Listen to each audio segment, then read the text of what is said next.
continue. So our guest speaker today is Dr. Shixuan Wang. So thank you, Dr. Wang, for being willing to share your experience with us. Dr. Wang is a full professor and a program coordinator for the Educational Research, Measurement, and Assessment graduate program at Auburn University. She is also one of my amazing mentors.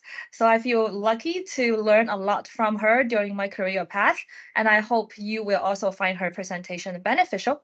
So I will be handling the chat. So feel free to type any questions you have in the chat during the presentation. You are also welcome to unmute yourself and ask questions after the presentation. So without further ado, let's begin our workshop. Dr. Wang, the floor is yours. Please feel free to share your screen. Okay, thank you so much. So hi, everyone. It's so nice to be here to share my experiences. So today I would say it is more about sharing my personal experiences and the cases I've been seeing, and also have some kind of like a discussion with everyone here today. So I'm going to share my screen with the PowerPoint. Okay, so I hope you can see that. So after I share the PowerPoint, I was not able to see others. So then so I would need to rely heavily on Dr. Lin to handle all the questions or some other issue here. Okay, so I'm going to do this. Okay, I probably wait a minute. So can I just like I'm not going to use the PowerPoint slideshow. I'm going to just use the PowerPoint file. Okay. So just like Dr. Lin said, I'm a faculty member at Auburn University in College of Education. So a little bit about me. So I received my PhD degree from Auburn University, and I stayed here for 1 year as a full-time instructor. And then I went to the Mississippi State as assistant professor for 2 years. And then after that, I got a chance to coming back to Auburn as an assistant professor. So I follow the regular timeline to apply for the from promotion and tenure from assistant to associate in 2017 and received that in 2018. And then I went up a little bit early, 1 year early as a full professor. And so I am a full professor since 2022. So before I start the topic, so I heard some of you are the pre-tenure assistant professor, and some of you are the associate professor. And but because I cannot see the screen, so I cannot see you, so I don't know how many of you are from a still like a before third year review or after third year review and ready to move up, or how many of you already in associate for how long. So I'm going to not ask that question because I cannot see everyone. So before we actually start, we need to, I have actually a question. So anyone know what is about the tenure? What's the purpose of a tenure, and what is promotion and the purpose of promotion? Anyone? So I will start. So tenure to me is like I don't need to worry about leaving the job. And then the promotion to me is I get salary increase. Any other thoughts? So my thoughts is very direct. But that's a good one. Anyone else? You can unmute yourself or you can type in the chat.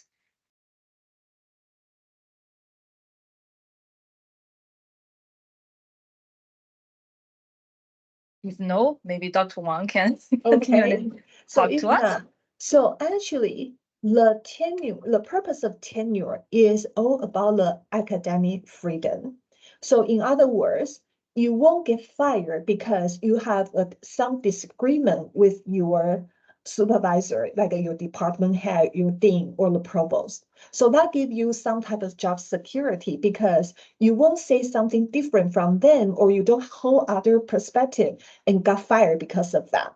And but it might not be true after pandemic because several of the college already closed their door, and there is actually one right now is a big issue at Alabama because there was one college is going just announced that they are going to close their door at the end of May. So then a lot of other colleges in state of Alabama, they offer the like a free of application fee for the students to transfer from that institution to other institution. However, when we listen to all that kind of the college being closed, we never heard of how they are going to help the faculty find the next job. They're all about the student, help the students to move to another institution. So that also means that we really need to keep on updating our CV and keep being active. Otherwise, if something that happen in the future, and then it will be hard to find the next job, right? And then but Yeah, so in addition to so yes, in the chat, Kristen said tenure is recognitions you have met teaching, research, and service requirements. okay, thank you. Right. So the other thing about tenure is about the collegiality. So I think that is really important, especially right now, a lot of things like when we conduct a research, it's not a one-person job. It is a teamwork. So we always want to look for the team players. So in order to get the tenure, you need to being like a team players. So I will put one example. So I have one colleague and she is an international woman scholar. But she she is really, really outstanding. I would say she is fantastic. She won a lot of national prize and she published on the prestige journals, several articles per year. And she also received grants and she used all the grants to buy out her time. So she barely teach. And so you can see that she is so outstanding. But when she went through the third year review and when she went through the tenure review, so here there was a big fight about her collegiality. So because she doesn't believe others, like for example, I kind of get along well with her. So sometimes she would ask me for help, especially for the data analysis. And so the problem with that is she will, not the problem, but she will always tell me that I want you to help me, but I won't put you on my manuscript. So I help her with the data analysis for free, for nothing. And that is how she very protect her work. And when she share the data with me, it's always the minimum that all you need for the data for what she needs to write. And she won't give you additional information at all. So she is also very protective. And because of that, she is always only one person on the grant. She is always the sole author on the manuscript. So apparently she is not a team player. So then because of that, when we review her third year and the tenure, a lot of people disagree to grant her the tenure. And that is because she is not team player. Okay. But I don't know what happened because I know sometimes people they share their idea with others trying to play teamwork, and then but someone steal their idea and got a grant and she lose that in the past. Maybe I don't know, but there must be a reason she become this way.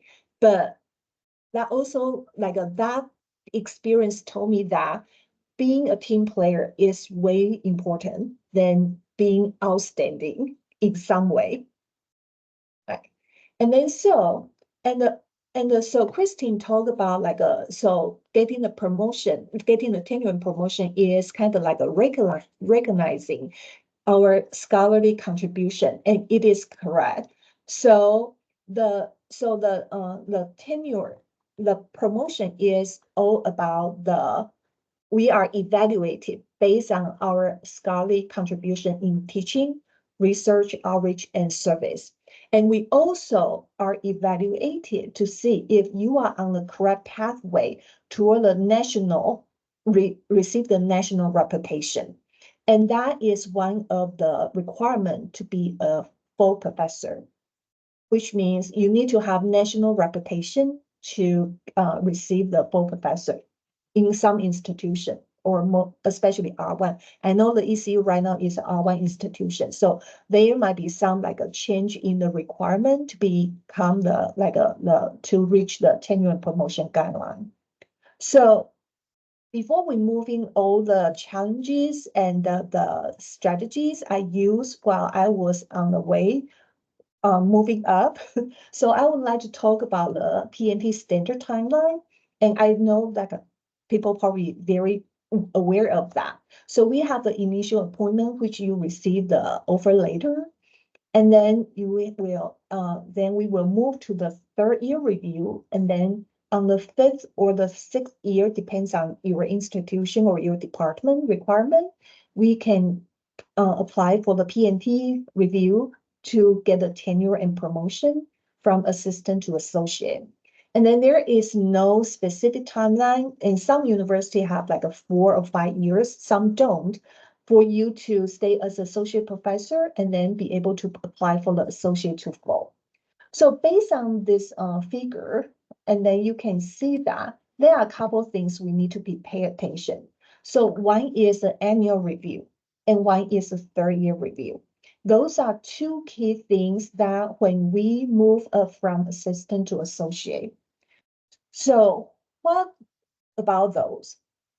So the importance of annual review is that it is one of the documents, even though you do not submit it, but it is in the file, in your file, that will be reviewed by the PNP committee. So if you do not receive a good annual reviews, and that will be for the first year, it will be fine. And then if you do not have a good one on the first year, you need to see the progress getting better and better. And so you will be on the right track. Or you will always have very good annual review. And then that will also show you are on the right track toward the promotion and tenure. And then the third year review is also another important time that your voting faculty and department head will tell you if you are on the right track to get promotion and tenure. And so some people will start looking for a job if they do not receive a good third year review. And that is the reason, because if you don't get a good review on the third year, and then that also means that you might have a hard time to get your promotion and tenure. And also, if you think about the third year review is you already complete 3 years. And then you only have another 1 year to correct whatever is, or to make up to address the concern your voting faculty member has for your third year review. And 1 year is not enough. Thinking about that, if they talk about, okay, you don't have enough publication, and we all know that getting a publication takes time. So then 1 year might not be enough. So that will be an issue. So either you have to like extend your PNT, like from the apply for out of 5th year, move to the 6th year, or another easy way is you just find another job and start over. Okay. And then of course, people always say that it is hard to switch the institution once you receive the full professorship. And so a lot of people, like when they receive the full professorship, they will move into like an administration job. And so that is, but I would say there is no like the right time to, if you want to apply to go to much better job or switch your career. But there are some timing that is important, especially if you apply the position during your 5th year, when people thinking about you are supposed to go through the PNT review. And then at that time, people might think about, okay, is that because this person will not be able to get a tenure? And is there any problem with this person so that they cannot get a tenure? So they are now at the 5th year, they are out in the market. So the timeline to find another job is also related to the PNT timeline. And then moving forward, thinking about the PNT standard procedure. So you have to initiate request the apply for the PNT, and then you have prepared the documentations, and then you also need to provide the external reviewers list and to the department, and the department head will contact all those external reviewers and then receive the external review letters. And then you will move toward the departmental review. And then after that, you will receive a faculty letter from the voting faculty and tell and know how they decide if they approve or agree you to move forward, and then go to the department head later, and then move to the college level PNT and move to the university level. Okay, so during this process, actually, there are something that I think really important. So first one is when you are trying to find a peer, the external reviewer, so you need to know that you have to find the external reviewers from your peer institutions, which means the ECU is an R1 institution. You cannot try to find other faculty member in the regional teaching college, or you cannot find someone from like the R2. You just need to, you can only find the people in the R1 institution. And also it's about the ranks. So if you are moving from assistant to associate, you can find the associate or full professor as your external reviewer. However, while you are moving toward from associate to full, you can only find the full professor to be the external reviewer. And then the other thing I think is really important is that you have to provide a list. That list to your department head needs to be including as many people as possible. The department head may tell you, oh, just give me 3, because usually 3 later is enough. Do not do that. I have one colleague, she provide like a 6 or 7, and then some of them, because that's during summer, most of the time that like they write it later during the summer or during the break, and the other faculty member are too busy, so they actually do not write the letter, even they promised. So then because she did not have enough people to write the letter, so finally, just 1 week before the departmental review, the department head went to another faculty member who is totally against this faculty member and asked that faculty member to find a person to write the external review letter. Guess what? The letter is horrible. Trust me, if I don't feel I'm going to support this person for promotion, I would not write a letter. And so that case is very extreme, it's not normal, but that also tells us that you always want the things to be under your control, which means even though you cannot decide who actually write the letter, but you can provide a list of person who will be, based on your experiences during the professional conferences, they will be nice person to write the external review, right? And so that is one thing we need to be careful about. And the other thing is about the responses to the evaluation letter from the faculty and from the department head. So I noticed that like in the ECU promotion guideline, you can do that for the voting faculty later and for the department head later. I think it's pretty much similar to across the different institutions. So if there are something you disagree, you really need to address that in this letter. And so sometimes we also call that as a rebuttal letter, especially when you disagree. And why this will happen? Because the voting faculty may not know what exactly you are doing. They might not know exactly your courses. And believe me, some voting faculty even do not read your document and vote. That happens. And so they will imagine what it's supposed to look like to evaluate you, but not based on what exactly it is to evaluate you. So for example, one of the faculty member I know, she has 6 credit hours undergrad classes. And then in these classes, that's a 6 credit hours, but among them, they have to do the service to earn some service hours outside the classroom. And that is actually, but those service hours does not count into this 6 credit hours. So supposedly this faculty member teach the 6 credit hours, and this faculty member also go to the schools to help the students with the service hours. So that's extra time supposed to be considered as outreach or service. But then there was a big argument in the class in the PNT meeting, and they were talking about, because this is part of the requirement for the course, so this extra hours should not be counted as the outreach and service. So then, as you can see that in that case, even though in reality that's an extra hours, that's not exactly the teaching. It is actually the outreach or service.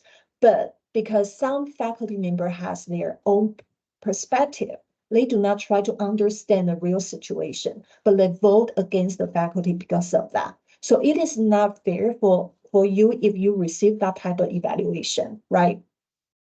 And the other issue is different faculty members have different workload allocation. So then the case what happens is the people will judge you, okay, your research is 10%, but my research is 25%. So I think I need to publish 2 articles per year. And then because you have 10%, but I don't care, you have 10%. I think you are a faculty, you should publish 2 articles per year, regardless how heavy your teaching load is. And it is also unfair. So the rebuttal later, if there is something you think they are not evaluate you based on your your workload allocation, you really need to put that into the rebuttal later. So then I think being a faculty member, especially no matter you are from assistant to associate or from associate to full, the big question is, am I ready? Before I always ask people this question when I was assistant professor, especially when I was the first year when I was at Mississippi State. I just had a new baby. I start my new job. I moved to a new city, and I also have a kid who just entered to elementary school, and then everything is, and my husband did not live with me at that time. So then everything is, I have to adjust. So I really don't know what to do. Everything I can do is just like a catching up with everything I need to do. And I'm lucky at that time that my offer letter had a very specific, like a list of things I need to do for the first 3 years. So on that list, it says that you have to publish 1 article, or you have to publish 2 articles, or write 2 grant proposal, or 1 article, 1 grant proposal. And then you have to teach 2 courses per semester. So it gave me a very, very specific things I need to do. So then I feel more comfortable and I catch up on the second year. So that is what happened during my first year. So then when I moved back to Auburn University, so again, I'm start panicking because my first institution is probably ranking about 100 and something, and the Auburn University is like a top 100. So then I know the requirement will be a little bit different. So I start panicking again. So then I keep on asking like my colleagues, am I ready? Am I ready? Am I ready? So then one time my advisor told me one thing. He said, a department will not hire someone whom they don't believe they will be successful. In other words, if they hire you, you have the ability, you have the potential to be successful in that department. And so I want to give this sentence to everyone here because it's really important. You need to have the confidence on yourself. you are higher, so you have the ability and the potential to be successful to pass the tenure and promotion. I know it still will not relieve a lot of tension for the tenure and promotion because a lot of time I am outside the door, people are inside the door. So I feel like it's so easy for them to say this. But after all the years I have been the voting faculty since 2018. And I'm also on college level PMP guideline review committee. And I will guarantee that I never saw anyone that is not successful. I heard some unsuccessful case, but I will promise you they are so extreme.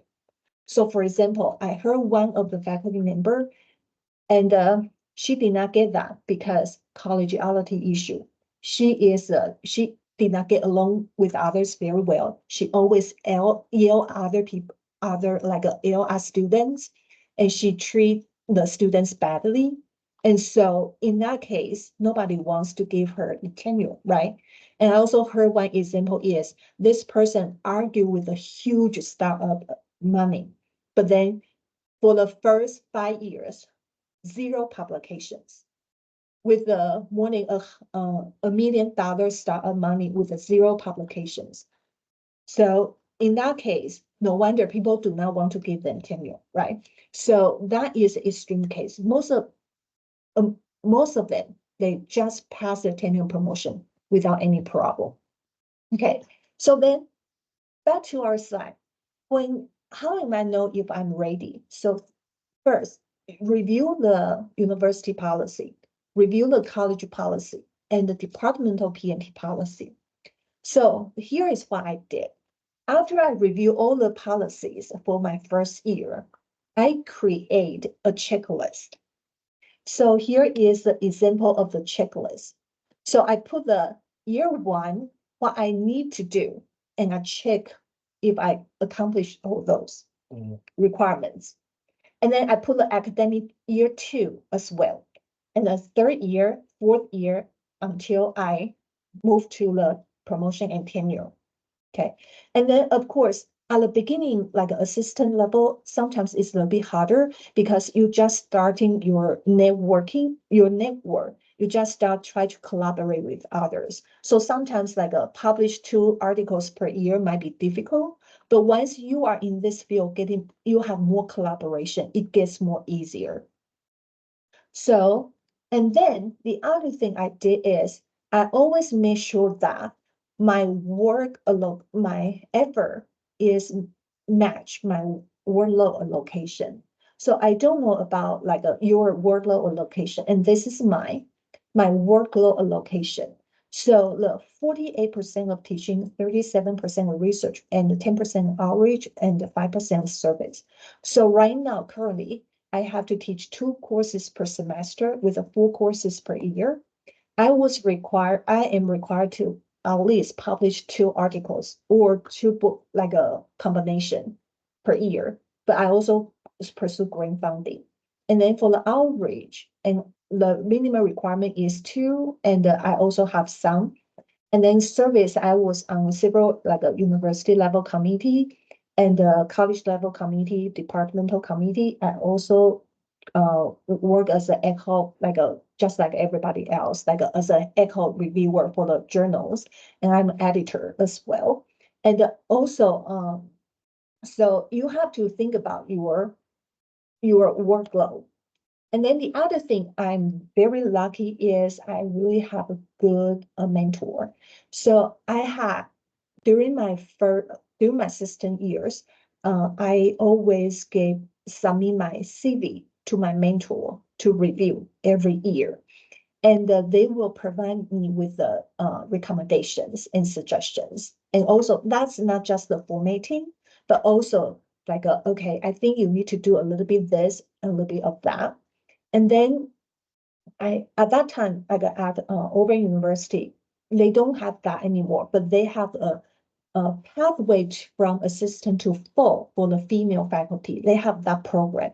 So they pair the junior and senior faculty member, and then the senior faculty member to review junior faculty member's CV and then provide the recommendations. And so the problem with that program, I don't know if that's the reason they don't have that anymore, because when they pair, they do not always pair with the people in the same field.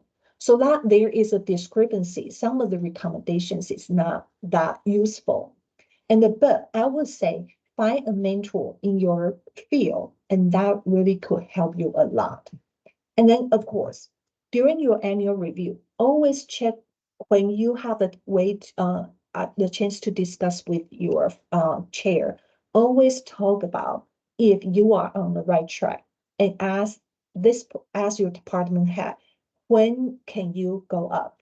And then also for the you can also do that for like asking the voting faculty member, especially who are much more closer to you. You do not ask everybody. You before you get ready, you think you are ready, you just ask the people like who is nice to you or who is your mentor, and to see how they think about your packet.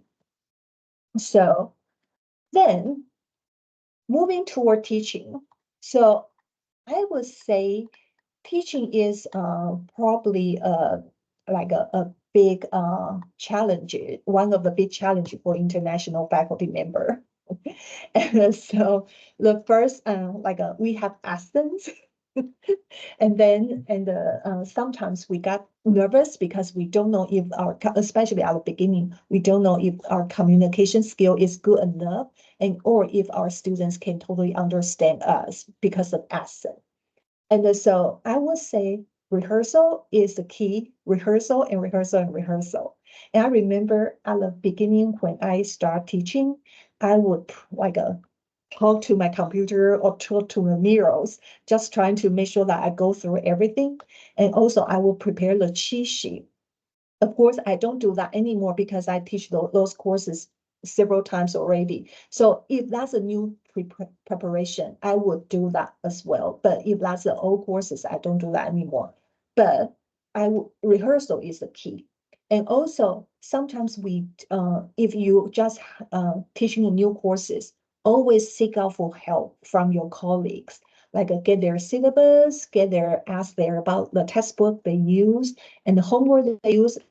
They will be very happy to share with you. And then the other thing is, I saw people because nervous, they read the PowerPoint or they put a lot of words in the PowerPoint. And it is not smart to do that, because when you put so many words there, and then you will end up reading them. So I try to just put the key things on the PowerPoint so that I can look at my students. And then if you are scared of looking at them, you can think about there are watermelons down there. And so it won't be too bad, right?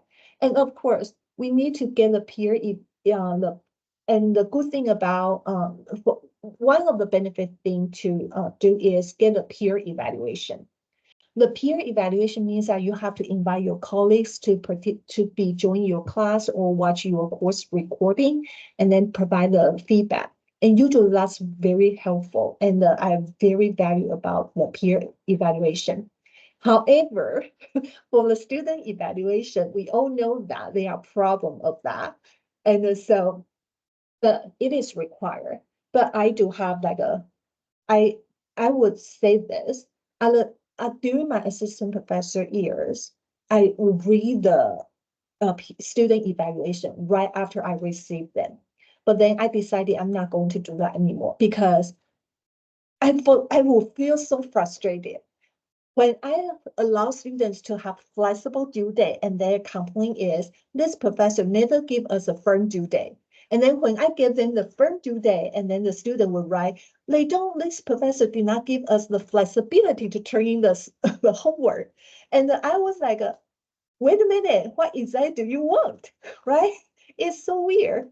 And then also student complain about my accents, and the student, which I know I have, but there is not, I try my best, but I'm not trying, but there is nothing I really can do a lot about that, because Right. So then, and also I also noticed that students a little bit more mean toward the female faculty or international faculty members. And so I right now what I'm doing is I do not open the evaluation at all until a couple weeks later. I will read that very quickly and then I will put that aside. Do not think about that. And I'm going to wait another week or two. And then I will open that and read that. And I will highlight the things that I think I can do, I can change for the next time I teach the same course. And I just like a filtering out the things that I cannot do, or some students just like a. So there was one time I teach the servant research methods, and the student gave me evaluation that the instructor did not teach data analysis in this class. And I was like, this is not data analysis courses. This is a research method class, right? So you need to filter out those like I would say distractors and only focus on the things you can do. Because only the things you can do is important. And those distractors, just ignore them. And then Ray, my professor, Dr. Lin conducted a study before, and she found that the Ray, my professor, they are really mean to the female international faculty member. You always get a very bad rating. So my son, he is a freshman now. So there was one time he asked me, "Mom, your rating on the Ray, my professor are terrible." I said, of course, terrible, because when Dr. Lin conducted research, I went to there and look at my rating, and I was like, what those students talk about? I never taught that course before. And they give me a very, very low rating, says I'm horrible in teaching that course, which I never taught. So I don't, so, so I mean, so you need to focus on where is your battle, right? So that is not what you need to worry about, because it won't go to your document for PNT. And so you don't need to worry about even you have a horrible rating. Okay. So then, and then of course, when talking about teaching, trust me, I encounter several things. So I have students left an absent in the classroom, just right in front of me. And I have the students during my meeting and told me that I know you are a terrible instructor because Dr. So and so said you are. And then I also have the students who make appointment with me to ask questions, never show up. I email them, said, "Where are you? I'm waiting for you for 20 minutes already." They said, "I'm at lunch. You just wait there. I will be there when I finish lunch." And then I also have the students asking for the special treatment. Like, okay, Kim, I did nothing this semester, but because I think you are kind, so you should give me the incomplete. Okay.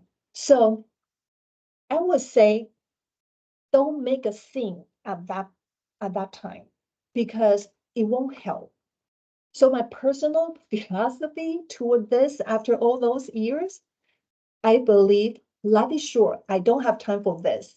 And if you are going to acting low, that is your problem, not mine, right? So I'm going to treat you as fair as possible. So, but there are a couple of things I think you still need to do something if that happens in your classroom. So among those example are personal experiences. I would think the laughing and my essence in the classroom is the first thing I would deal with. But I'm not dealing with that in the classroom. Actually, I report to the department head, I report to the program coordinator at that time. That was the first year I was at Mississippi State. So why I need to report this incident? Because you need to receive the support. Your department head, your program coordinator needs to be back you up if something happened. Because I can imagine this student will also write a very bad course evaluation for you, right? for me. And I can imagine this student might also cause some other drama in the classroom in the future. So when that happened for the first time, I just went to the department head and program coordinator, just try and report that, have a record there, so that if there is any incident happens afterward, I have someone to help me. And they know that is not like a something I did wrong. It is something already continuously happening. And I also have a folder in my email box. That specific folder, I say student problems. So that is the name of that folder. So once the student have the unfriendly email for the very first time, I will start documenting this student's email every time I communicate with them. And I always move that into that folder. So then I have an email chain and I have the record about how we interact. And why that is important. I am a student academic grievance committee chair. I have seen a lot of students may complain about the faculty member, which is actually the student's problem. But they complain their faculty member.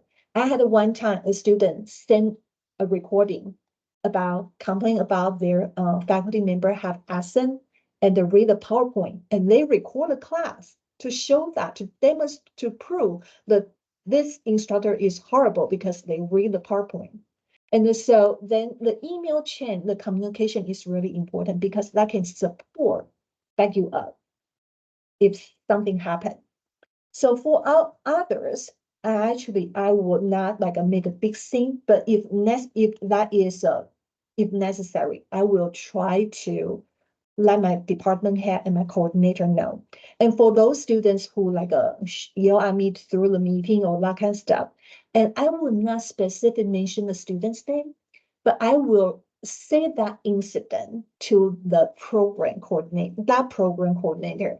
I will say, oh, by the way, but I won't go to them right away. I will find like a good timing. And then, for example, everybody is chatting about the students. I would say, oh, by the way, one of your students and do this and that during the class or like during our meeting. And I think it's not professional. And maybe in the future, you can like address that to your students. So that is something we can do. And then collaboration is the key and it's really, really important. So first, I would say be proactive, reach out. And so when the first year I was at Mississippi State, like I said, I was so busy about the new thing adjustment, I did nothing. For the second year, I realized, okay, if I still doing nothing, I probably won't be able to get a tenure. So that is the time I reached out to my senior faculty member. I said, I want to write a grant. So can you be my partner? And then I asked her if I need someone, if my topic is this, can you help me to connect with others? So that is how I start to write my first grant. So that is, I think, be proactive, reach out first is important. And then, so then people will start talking about, you need to be selective about the people the topics you work on, and also be selective about the people you work with. So when I was an assistant professor, I was so afraid that I won't meet the requirement. So I kind of like a very unselective. However, even though they are not so selective, but I was able to find a core themes among all those research lines and be able to report that. And so I would say you probably do not want to be not selective at all. You need to be a little bit selective and be a little bit more focused, but do not like exclude like something you think it might not be might not be part of your research line. And then of course we always want to work with the people you love to work with, easy to work with, especially you don't want to have like when you publish a paper and you have to say the author is older alphabetically and Ben did not do any of the work, right? You don't want to be that person, right?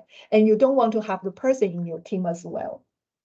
Oh, by the way, this is a real published article. Okay. So then the next challenge we might keep on thinking is how much publication is enough? Does that need to be tier 1 journal? What if I'm a slow in writing? So here is my answer. So I always look at the workload. So then I usually have a 25% of research load. So I maintain 2 POPs per year. And we know that it is not always that lucky.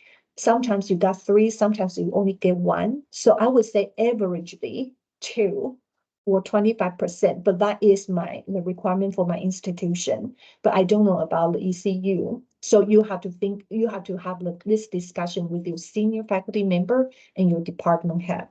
And then of course, the impact factor for the journal is important when during the review or the acceptance rate. But trust me, if you only shoot for the top 1 journal, it might not benefit you at all. So I have one colleague, she always aim to tier 1 journal. So, and she has a fantastic Google Scholar citations, thousands of citations with a very limited number of publications. But the problem is that the people, when she went up to from associate to full, the limited number of publication is actually a disadvantage for her because she doesn't have enough publications, even though her Google citation is fantastic. People do not look at it. And so you have to make a judgment. And like me, I really don't like to keep on rewriting, revising, and just trying to try in error to all the tier 1 journal. So usually when I submit the first time to a tier 1, and then I just if it's not accepted, I just move on to the next level. My goal is publication, publish it, not a tier 1. And so if I'm also slow in writing, so I collaborate with others all the time. So then the other thing is about the grant, right? So we have the publication, we have the grant funding. So I'm really lucky that my mentors at Open University, 2 of them brought me into a grant work at the very beginning. And then so I learned from looking at my mentors, how they did it, and I learned that. And later on, I was also very lucky to work with one of the associate dean with the research. She is really good at grant writing. So I learned exactly how to be very careful, articulate the proposal from her. During the pandemic lockout, we worked on two grant proposals. And that I would say that is the time I learned so traumatically about grant writing at that time. So find a right mentor is important. And then of course, when you work it as a teamwork, some people will work and maybe you are the only one who are working, right? So keep in mind that people who are not working, you should not include in that person. And unless you need their name to receive the funding or to get published. Because sometimes the people would need to have a big name. So for example, there was one time I wrote a grant with a curriculum teaching. And then I am the evaluator. And then, so when we submitted for the first year, and then the reviewer's feedback was, you did not including so-and-so in your grant. And that so-and-so is a big name of the field. So then the next year, we have to add that person in the grant, even though he did nothing, right? And that is an example. And I also work with the groups that have a lot of disagreement after the grant is funded. They are fighting there. Again, don't drive into those meaningless fighting. Focus and find your battle, because those arguments about who needs to be the lead in this summer camp, who needs to be lead in this paper, and it might be important in some way, but if you take a long run, as long as you are on it, and don't let those fighting drive your energy. And I know our time is almost there, but so I'm very quickly talking about the last 2 slides. So outreach and service. So for outreach, I usually combine my research with outreach, because it's a my challenge that I don't have a lot of networking with outside the university. So I usually using my grant to combine the research and outreach together. So because I work with engineering for the course, but like a STEAM summer camp, and I also work with the nursing. They have a lot of like a nursing outreach projects. So that really helped me to establish my outreach projects. And of course, for the service, and we all know that like a university, college, and departmental committee, and also professional like a journal editors, echo reviewer, or as a like a leadership role in the professional association. And then the other way I did in the past is I volunteered to my my kids' schools, and as the the science Olympia coach, I teach them that how to do the math. And so that is also something you can build up for your service. So lastly, for the female faculty member specifically, we have 2 full-time jobs. We have 1 full-time job during the day as a faculty member, but we also have a full-time job after the hours as a child care provider or the elder care provider, or you have to do all the chores. And so the key thing is about, can we have a clone to work with us? So one of us work on with the family chores, and one of us just work on academic. So it's all about time, right? Do we really have so many times to do that? So I would say here is what I did. So first, I did not do that a lot. So, but I did. I hired childcare, like a babysitter, or I send the kids to the after school program. So you use the money to buy your time. That is the thing we can do. And then the other thing is, I like to have a me time. So my me time is not actually like a very romantic, like a some people is like to take a bath. Some people like when I was a K-12 teacher, I like to find an afternoon and stay in the coffee shop and drink teas and read books, and that is my me time.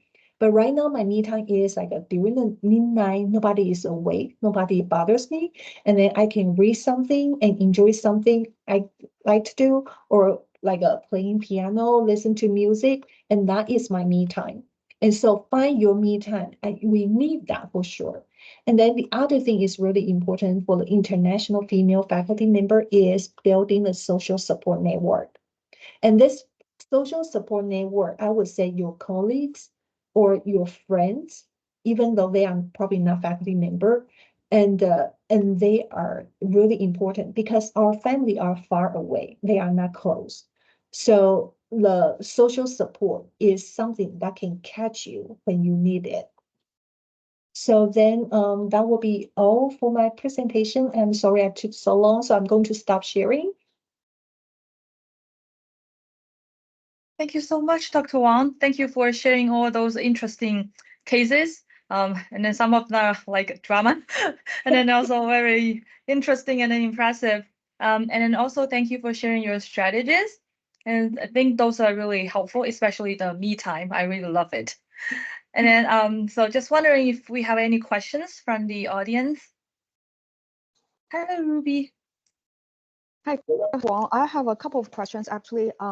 Just to follow what Dr. Lin said just now, the me time is always midnight. So I wonder, that is a kind of a personal question. I wonder how many hours you rest per day and how did you balance your health issue, well-being, and academic development? Yeah. So, right, we are talking about the balance, right? So I would tell you that my philosophy is, if you want to get something, you need to sacrifice something, right? So my me time usually is a midnight, probably an hour. I will read the novels or do something I really enjoy. But right now, this semester I start establish a me time that is probably about an hour per week. That I just like a play piano, when that that time, like my husband took Bennett to my youngest, my special need kid to the work, and before my daughter came home, and I was alone at home. I really enjoyed that time. Like nobody's at home except my cat, right? So yeah, I did not sleep a lot. I have to be honest, but I kind of like a spray my sleeping. So if I'm really tired, I would not when I feel really tired, I get home, I fall asleep for a couple hours. I woke up, do my work, and then maybe enjoy some of the time to do the things I like, and then back to work, and then go back to sleep. So yeah, so that is why you always receive email during the midnight. Yeah, that's true. I have another follow-up question. Dr. Lin, do you want me to keep asking, or will give some opportunities to other attendees? Ruby, do you have a question? Another you- question is about the external reviewer. Can those reviewers be one of my co-authors, or they need to? No. No. So the Okay. external reviewer needs to be someone you heard their name or you met in the conferences, but never worked with you before. Okay, I hear you. Thank you. Mhm. Hello, this is Ruby. I think this is very helpful. Thank you so much for sharing those suggestions and tips. And I think it's just a follow-up questions like what you mentioned earlier, the needed time for yourself. I'm just wondering when your child is very young, you mentioned probably earlier, how you balance, all of those with academics, writings, and the grants. You mentioned a little bit earlier for 25%, something like that. Can you share, like for examples, right now we are moving from R2 to R1, so the research components might be more, and then they have a huge push for the grant. But when you're spending a lot of time for the grant at the beginnings, you don't have time for the publication, right? So for writing. So how did you balance that too with writing and then the grant? So that goes to the collaboration. So I have a collaboration group that is only focused on writing. I also have another group that is only focused on grants. So because you don't have to work the entire paper, so that makes it much easier to manage your time. And you don't have to write the entire grant. So I know some people will tell you that you need to be PI or co-PI. And I would say try it, but don't push you to always be in that role. Because if you are the PI, and you will be responsible for majority of the writing. So I think you can do that once per year, but don't push you as you have to do that. So for example, I usually submit 5 grants at least per year. And why I can do that? That is because I am not a PI. I'm usually a co-PI or the evaluator. So what I need to do is I need to review and provide my suggestions, and I have the parts I need to write, but the parts will be maybe 5 pages, 10 pages. It is not the 50 pages, right? So that make a huge differences. So yes, while moving from R2 to R1, that is the issue that the people focus on grant, they are not able to write, publish article. And when you publish article, you don't have time to write grant. So then that also tell us that I think is really important. You need to negotiate with your department head. That your department head know that you have the contribution on the grant writing. And then you need to force him or her to consider your effort on the grant writing, no matter that's funded or non-funded. Thank you so much. This is really good suggestions. Yeah, thank you. Thank you. And do we have any more questions? If no, I want to ask the last questions. So Dr. Wang has talked about from assistant professor to associate professor, the tenure and the promotion process. So I want to know, because we have some associate professor here, so I want to know, like, do you see any differences when you prepare from assistant professor to associate and from associate to full professor? So the only differences for me is I do not use a checklist. And from associate to full. And the reason I do not use the checklist is because I already established my workflow before I move into associate. So everything is already in place. So I do not need to worry about that. Do I miss this? Do I miss that? So that is a huge differences. And then the second differences is how I work on. So from assistant to associate, you have a more voting faculty to vote for your PNT. While you're moving from associate to full, you have less people can vote for you. Only full professor can vote. So then during that time, I went to each voting faculty, full professor in my department. I provide my CV to them. I kind of like have a meeting with them to ask them if they feel I am ready to move up. Right. So that is another strategy I did not do at the very during the previous promotion. Well, thank you very much. That's really helpful. Okay, so I think we have a more question. So thank you very much, Dr. Wang, for this wonderful workshop. And then I personally very enjoyed your presentation and learned a lot. So I think our audience, I hope our audience also do the same way. And then so if it's possible that we could later, if you could see the slides, so if any of our audience are interested in getting one, that I can share with them. Okay, no problem. Okay, perfect. Okay, thank you so much. Yeah, And thank you. Yes, I hope everyone have a wonderful afternoon. Yeah, thank you for having me. Bye. Bye. Thank you again. Thank you. Bye. Bye.